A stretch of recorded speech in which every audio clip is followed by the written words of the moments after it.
Hello friend, तो आपका स्वागत है मेरे ब्लॉग के स्थान बॉक्स में। तो हम आज इस जगह पे खड़े हैं जहाँ पे लगभग एक साल से सभी लोगों को इंतज़ार है कि यहाँ पे पुल कब बने, लेकिन पुल बनने की अभी तक कोई संभावना नहीं है। आप देख रहे हैं कि ऊपर झरने से कितना पानी आ रहा है और अभी तक काम पूरा नहीं हुआ है। साथ ही देख सकते हैं आप यहाँ कितना डेंजर है।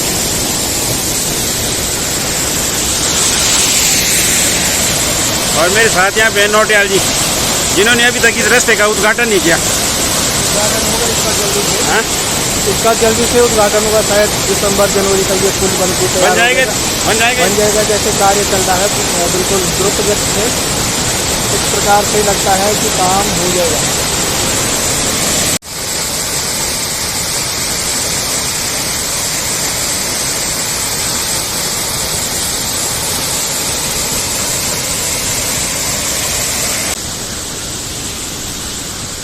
तो यहाँ पूरा डेंजर हो रखा है, ये पत्थर गिर रखे हैं यहाँ से।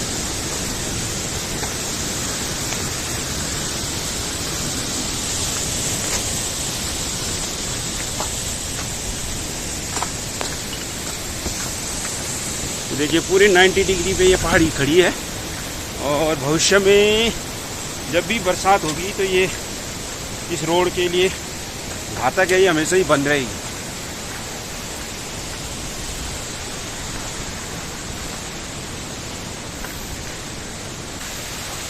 तो आपने देखा कई बार हम यहाँ पे आ चुके हैं। काम की जो स्थिति है लगभग हमें वही मिलती है हर बार, और इस समय तो पानी भी काफ़ी आ रखा है यहाँ पे और यहाँ ऊपर से पत्थर गिर रहे हैं, तो जल्दी भागना पड़ेगा।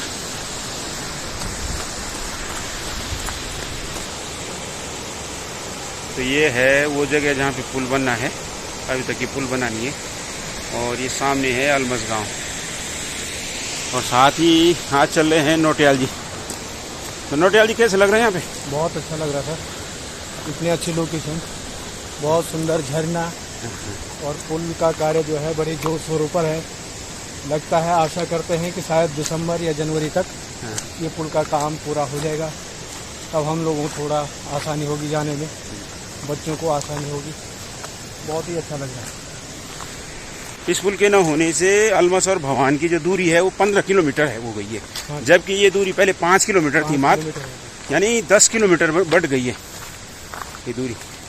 तो आजकल जो अलमस के बच्चे हैं, पहले तो यहीं से आ रहे थे ऊपर से पैदल, लेकिन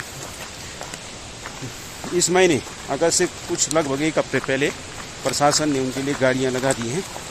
तो नीचे वाली जो रोड है वहाँ से बच्चे आते हैं, इसमें 3 मैक्स लगी हुई है और बच्चे उसी में होके आते। नहीं तो 15 किलोमीटर की दूरी बहुत ज़्यादा होती है।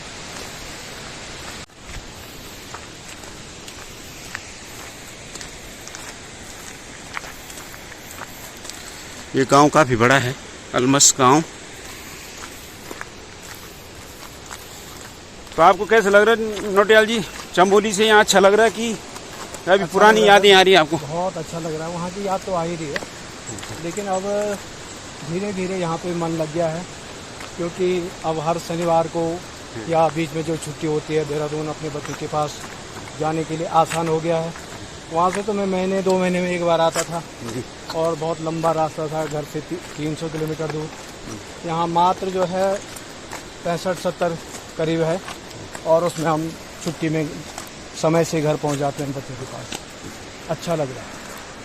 तो कुल मिला के नौटियाल जी खुश हैं चमोली से यहाँ के। चमोली में ये थे नोटी जो आप जानते हैं कि नंदा देवी राजजात यात्रा जहाँ से शुरू होती है, प्रारंभिक स्थल है ना सर? जी प्रारंभ है। तो उत्तराखंड की सबसे बड़ी पैदल यात्रा है ये। तो इस यात्रा के विषय में थोड़ा नौटियाल जी से भी जान लेते हैं, क्योंकि नौटियाल जी उस क्षेत्र में रहे हैं जहाँ माँ नंदा देवी, जो उत्तराखंड की एक तरीके से कह सकते हैं कुल देवी भी है, आराध्य देवी है। तो वहाँ से उनकी यात्रा का शुभारंभ होता है नौटी गांव से।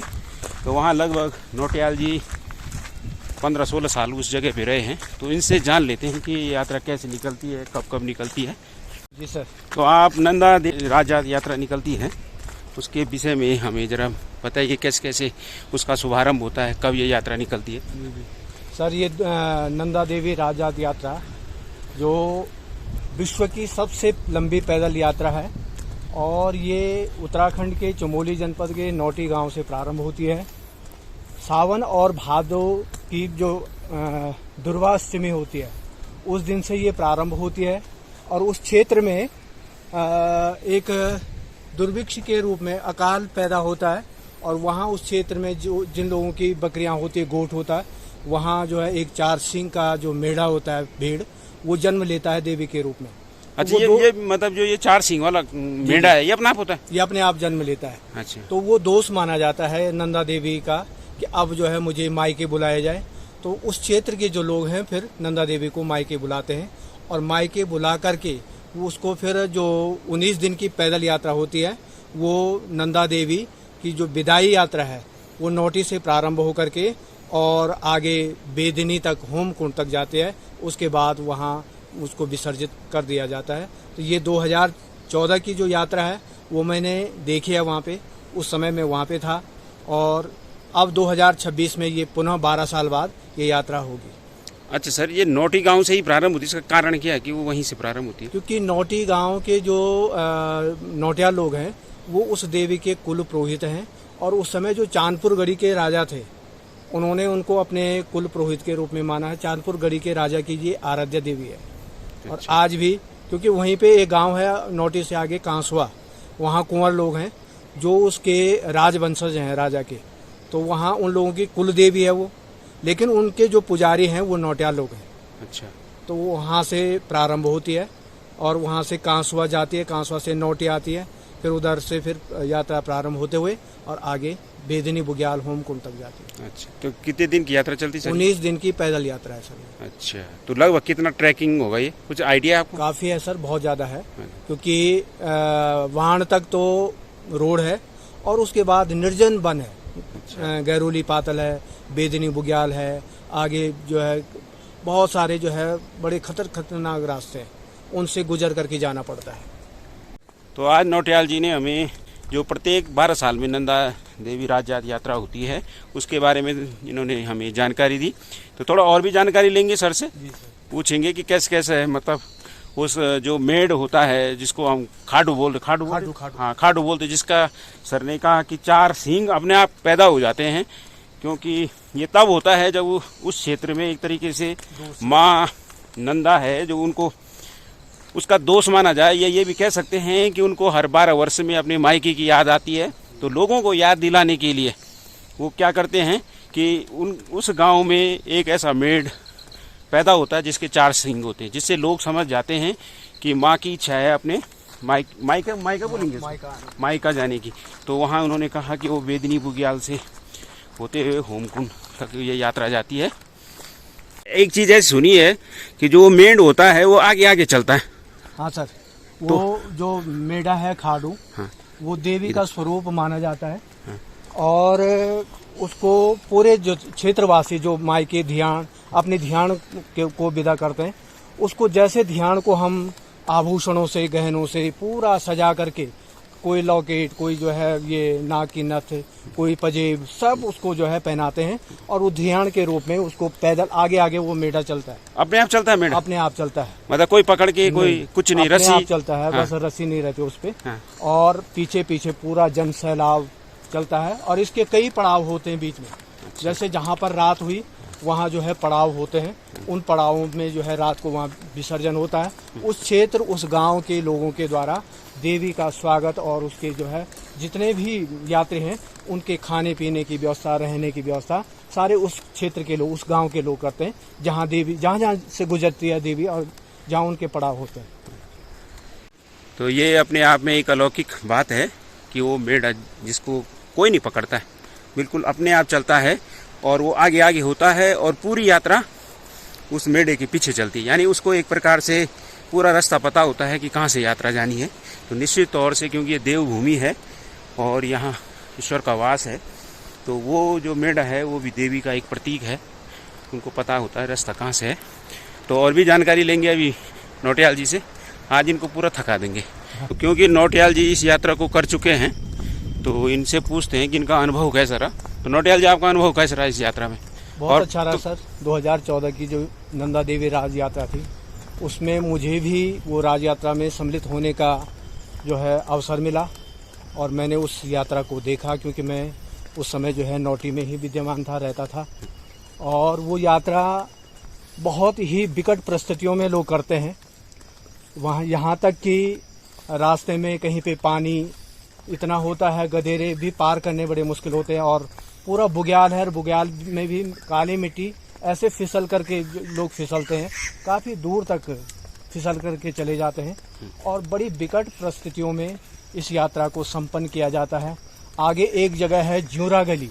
अच्छा। ज्यूरा यानी जिसको हम लोग जो है गढ़वाली में यमराज बोलते हैं। हाँ। इतनी खतरनाक गली है वो। हाँ। वहाँ साक्षात ऊपर से नीचे जब देखते हैं तो ऐसा लगता है कि साक्षात यहाँ यमराज विद्यमान रहते होंगे। यमराज के दर्शन कर लिए।